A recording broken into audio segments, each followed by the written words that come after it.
Good morning, friends. Welcome to the Immanuel 10 at 10. I'm recording this a little bit early today since the schools are on a 2-hour delay.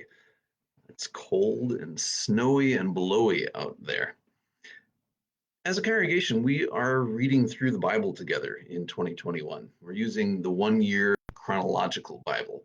You can find the plan and read along on the YouVersion app or on www.bible.com. We've also have it posted on our website, our monthly newsletter, and our weekly email, as well as on a table in the church lobby. It's great to be reading through the entire Bible together this year, together in hope. Well, this week we began reading the book of Exodus, and the word Exodus literally means the way out. If you see an exit sign, the X part of it means out, and the hodos part of Exodus means the way. So it's the way out. It's the story of how the people were brought out of Egypt. At the end of Genesis, Joseph had brought all of his family to live with him in Egypt, where he could provide for them. But after Joseph died, a new Pharaoh came along who did not know Joseph. As the Israelites grew in numbers, Pharaoh became afraid of them and enslaved them. They languished under hard labor for 400 years, almost twice as long as our nation has existed. Pharaoh, but the more that they were oppressed, the more they multiplied. Pharaoh even gave a command to have every baby boy born to the Israelites thrown into the Nile River. One of the Hebrew women gave birth to a baby boy and placed him in the river safely in a basket. The basket was found by Pharaoh's own daughter, and she adopted him and named him Moses.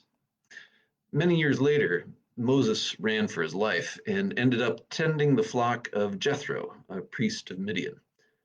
One day he was out with the flocks near Mount Horeb, and he saw a bush on fire that was not burning up. God spoke to him out of the bush and told him he would send Moses to rescue his people from Egypt. Moses gave every excuse in the book why God should not send him. Who am I? He said. Who should I say sent me? I don't even know your name. What if they don't believe me? I don't speak well. I'd be a terrible leader. Please send someone else. Don't we do the same thing? We tend to give every excuse that we can think of not to do what God tells us to do. But God promised to be with Moses, to do mighty signs through him, and to use him to rescue his people. God told him that Aaron, Moses' brother, would help him and be his spokesman. When they demanded that Pharaoh let their people go, Pharaoh only made the Hebrew slaves work even harder. Aaron threw down his staff in front of Pharaoh and it became a snake. But Pharaoh's magicians were able to do the same thing. They turned their staffs into snakes as well. But Aaron's staff swallowed up theirs. Then God hardened Pharaoh's heart and sent 10 different plagues upon Egypt. The water of the Nile turned to blood. Frogs, gnats, and flies covered the land. Livestock died.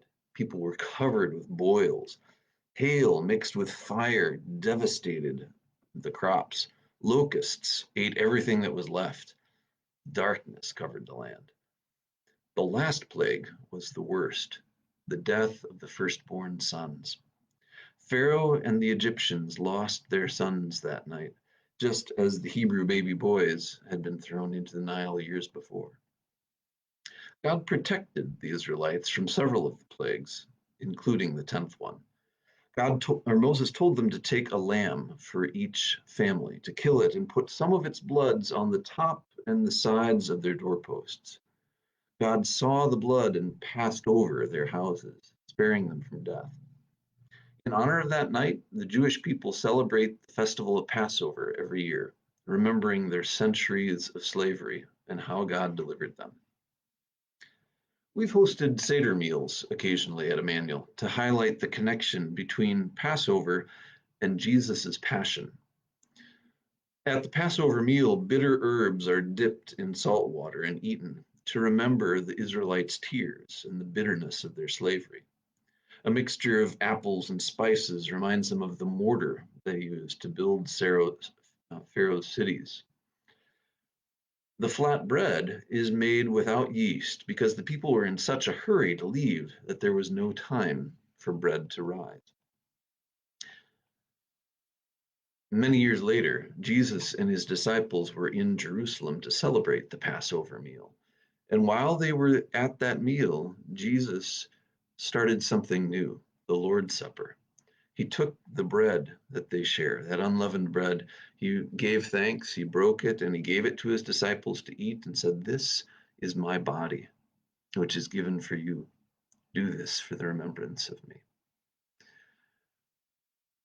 At one of the Seder meals that we hosted, our Jewish leader um, pointed out that when he's a Messianic Jewish Christian, he pointed out that when they traced the blood on the doorposts, they put some on the top and some on the sides, and then some of the top would likely have dripped down, essentially making the sign of the cross on their door.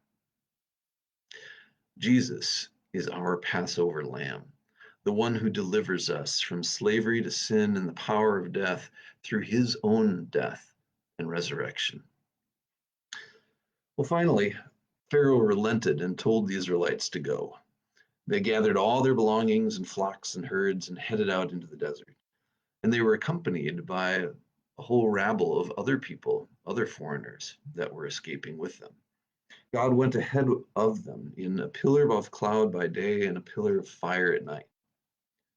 Well, of course, Pharaoh changed his mind and decided he wanted his slaves back anyway, and he pursued the Israelites with all his horses and chariots and troops. They caught up to them at the Red Sea and cut off all chance of escape. But the angel of God in the pillar of cloud moved between the Egyptian soldiers and the Israelites. Moses stretched out his hand, and the Lord drove back the waters of the sea with a strong east wind that divided the waters. The Israelites crossed through the sea on dry ground, with a wall of water to their right and their left. The Egyptians pursued them, but when the Israelites were safe on the other side, God made the waters return to their place, drowning the entire Egyptian army. Then Moses and Miriam and the rest of the Israelites sang the first worship song recorded in the Bible. Sing to the Lord, for he is highly exalted. Horse and rider he is hurled into the sea. Whenever human kingdoms exalt themselves above God, they will fall. And that's a warning for us today as well. The Jewish people have been celebrating Passover for thousands of years, celebrating how God delivered them. What are you most grateful to God for today? Where do you need God to rescue you, to provide for you as you go through the wilderness? God is faithful to his promises. Thanks for tuning in and reading along through the Bible today. Hope you can join us for worship on Sunday at 8:30 and 10:45, in person or online. Sunday school and adult classes meet at 9:45.